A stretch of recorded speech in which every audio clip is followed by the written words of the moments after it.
much so in the South Caucasus between battles between the Roman Empire and the Parthenons, and then later between the Romans and the Sassanids.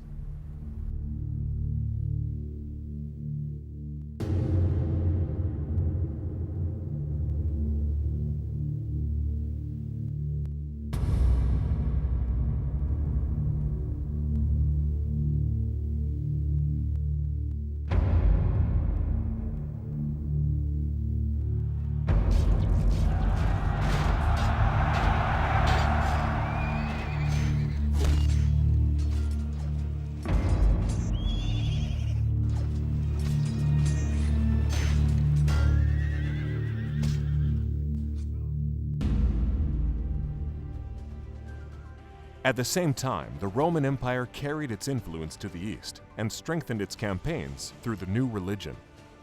It was in the 4th century that the historic step was taken towards making Christianity one of the world's ruling religions. In 313, the Roman Emperor Constantine issued the Edict of Milan, decreeing tolerance of Christianity. Caucasian Albania adopted the terms of the edict a year later. Constantine instigated the Council of Nicaea in 325, a watershed for the Christian religion. Around this time, too, rulers that were close to Rome, led by the Albanian king Urnair I, were baptized by the Parthian Saint Gregory and adopted Christianity. Following Urnair's death in 330, Grigoris, the grandson of Saint Gregory, was chosen to be the first Albanian Catholicos in the second period of Christianity's advance. As Christianity emerged as the formal religion of the Roman Empire, Rome obviously seized much more power and authority in this region. The 3 remaining churches here, the Albanian, the Armenian, and the Georgian, they obviously relied therefore on the Eastern Orthodox Church. But after that, as Christianity split into several sects, the Albanian Church regained some kind of independence and even chose its own leaders.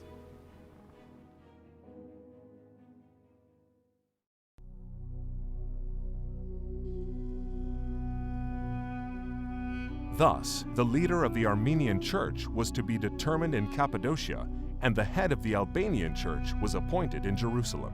And the Byzantine Empire sent a bishop to the Albanian Church. At first, this dependence on the Greek Church was rather formal in view of Rome's political influence, and only churches that had direct connections to the apostles could have a Catholicos. Contrary to the claims of modern Armenian historians, the Albanian Church was not hierarchically subject to the Armenian Church in the 4th to 6th centuries.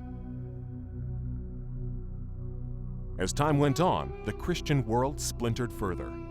This was the beginning of long arguments about dogma between Eastern and Western churches. The Albanian Church also had to participate in these arguments. In contrast to the Armenian Church, Diophysitism was strongly rooted in Caucasian Albania, but it came under monophysitist influence from the Sassanids. On the other hand, the Sassanids really wanted the Caucasian Albanians to convert to Zoroastrianism and close down their churches. However, this situation did not last long.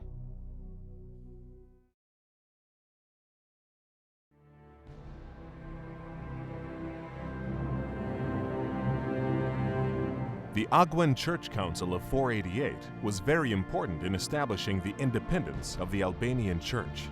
The council was called by the Albanian king Vashagan III and adopted a significant code for the country. This code, consisting of 21 paragraphs, brought order not only to the rituals of Christianity, but also to the socio-economic problems arising from the adoption of the religion. 451 yılda 4. Dünya Kilise Meclisi çağrılır. The Fourth Ecumenical Council of Churches was held in Chalcedon in 451. This council condemned Nestorianism and monophysitism. Some 50 years later, another council was summoned in response to the city of Dvin. The Albanian, Georgian, and Armenian churches, which were monophysitist at the time, criticized the decisions of the Chalcedon Church Council. However, in 551, this issue was raised from a completely different angle at a further church council in Dvin. The newly elected Albanian Catholicos Abbas was also invited. With the invitation, he was asked to accept the single nature, in other words, the monophysitist view of the divine and the human. However, Abbas rejected this view and did not go to Dvin. Thus, distinct from the Armenian Church, the Albanian Church supported diophysitism then.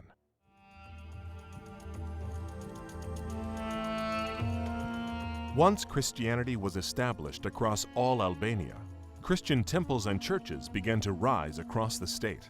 Their architecture reflected local taste. One can still often come across these monuments in the west and northwest, the Karabakh region of Azerbaijan, and in present-day Armenia.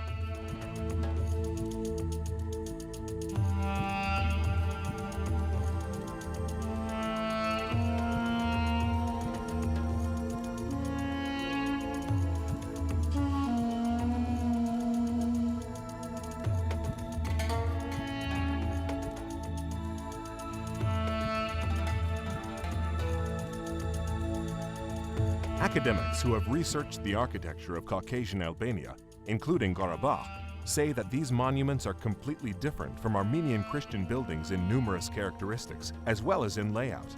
Of course, through history, these monuments have been subjected to all kinds of influences and changes. I'm in this beautiful location today to meet an archaeologist who had the privilege to excavate the site. Hopefully we can find out a lot more about Caucasian Albanian Church in the region. Let's go and meet her.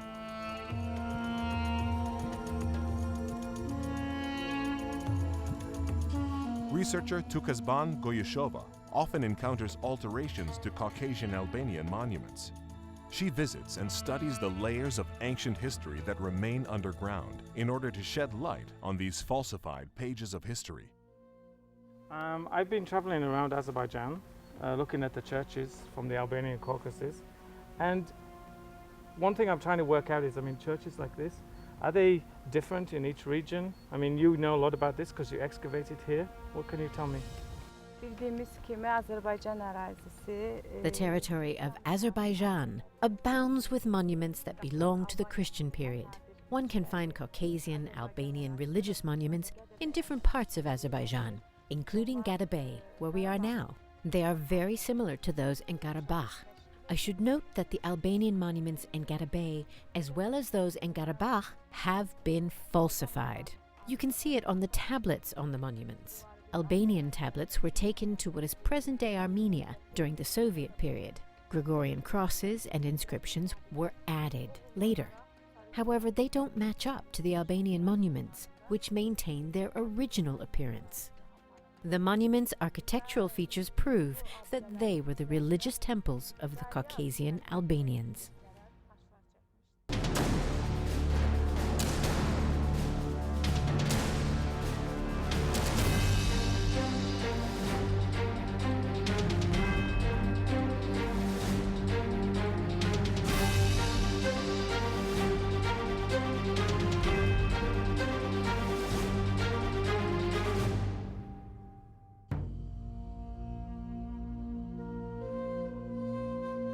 The Akokhlan Monastery, to be found in the Lachen region of Azerbaijan, now under occupation by Armenia, is a particularly finely constructed example of Albanian Christian architecture. This monastery was built in basalt and is said to date from the 5th to 6th centuries AD. It fell into disrepair and was restored as a monastery in the 9th century. Following their occupation at the end of the 20th century, the Armenians, while apparently renovating Akokhlan, erased and changed the form of its stone inscriptions and numerous Albanian ornaments and symbols on the walls. Inscriptions have been inserted on different parts of the walls in order to associate the building with the Gregorian creed of Christianity. Cruciform stones, brought from Yerevan and carved in red basalt, have been installed in front of the complex's main entrance, and the facade of the building has been destroyed and replaced by tiles and iron.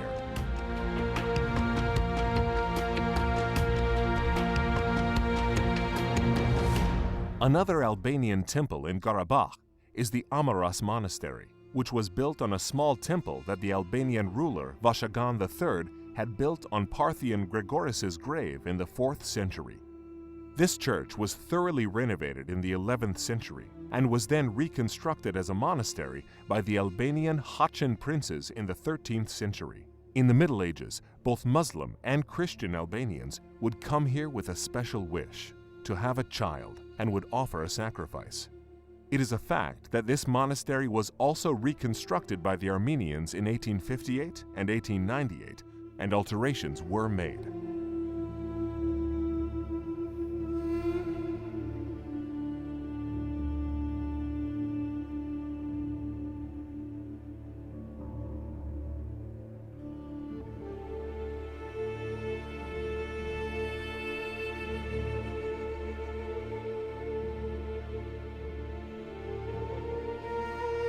Another magnificent architectural pearl of Caucasian Albania is the Tatev Monastery, now in the Gorus region of modern-day Armenia. It was built in the 9th century by the Albanian Sunnic prince. However, researchers believe that the monastery was built over a more ancient temple. Tatev was central to the Albanian Sunnic principality. The Sunnic princes never accepted the imposition of rule by the Armenian Church. Sunnic re-established its independence in the 10th century and stated openly that it would no longer obey the Armenian Church. As a result, the Armenian Catholicos, Anania Makochi, condemned the Sunnic principality and Tatev monastery and sent in the Armenian army, who captured the monastery and inflicted huge damage. After some time, the Sunnic prince Vasak renovated the monastery again.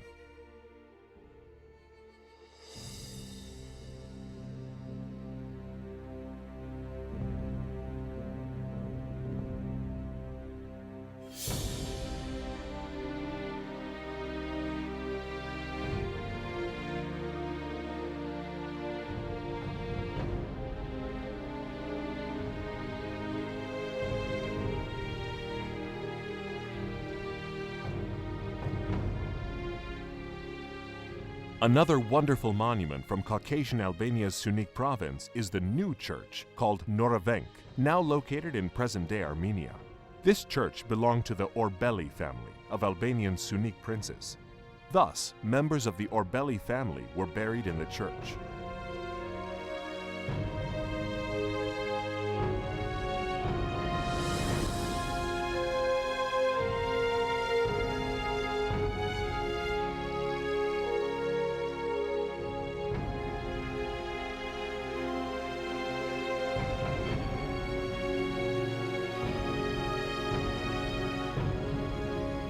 Archaeological excavation dates the construction of the Khuraveng Monastery in Azerbaijan's Kalbajar region to the 6th to 7th centuries at the latest. Mahitar Ghosh, an Albanian historian who functioned in this monastery, says it was founded by an apostle. Khuraveng Monastery is also referred to as the Dadeveng Monastery in some historical sources, and it was renovated by an Albanian prince in the 15th century. Khuraveng exhibits Diophysitist elements, and the monastery comprises the Albanian Basilica and the Arzu Hatun and Khazan Halal churches. At present, there are 9 constructions in the complex. The domed complex is mainly built of wood. There were once many paintings and inscriptions characteristic of the Caucasus Albanians on the walls. As with many other Albanian monuments, this one has also suffered greatly from alterations by the Armenians.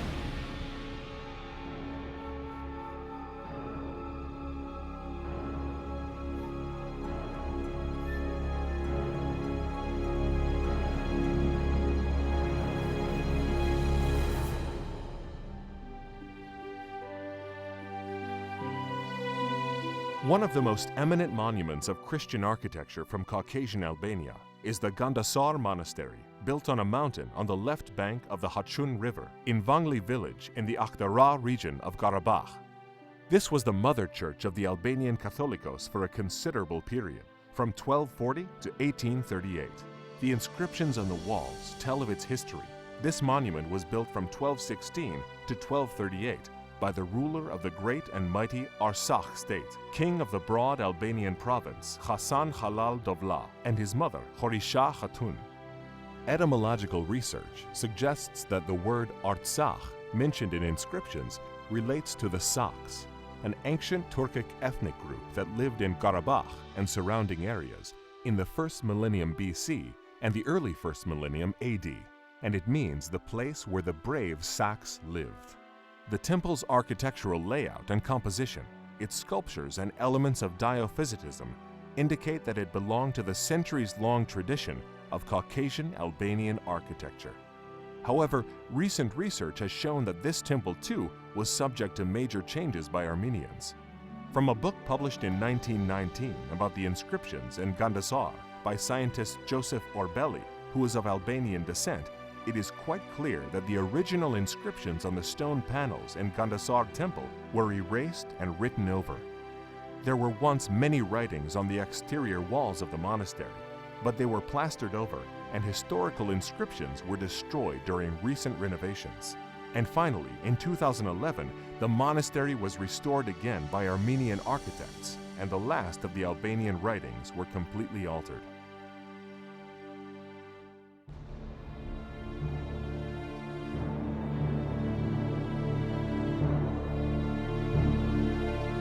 Comparative research of monuments in Karabakh and present-day Armenia leads us to believe that they are the heritage of highly cultured Albanian tribes and have certain differences from the church architectures of neighboring countries. Despite certain changes to styles following confessional debates in Christianity in the early Middle Ages, the church architecture of Caucasian Albania was based mainly on elements of diophysitism. The changes made later to Albanian churches created peculiarities of style due to the adoption of monophysitism by the church or by attempts of neighboring states to control the church. Examples of such changes include differences in the height of the altars and whether they were open or closed.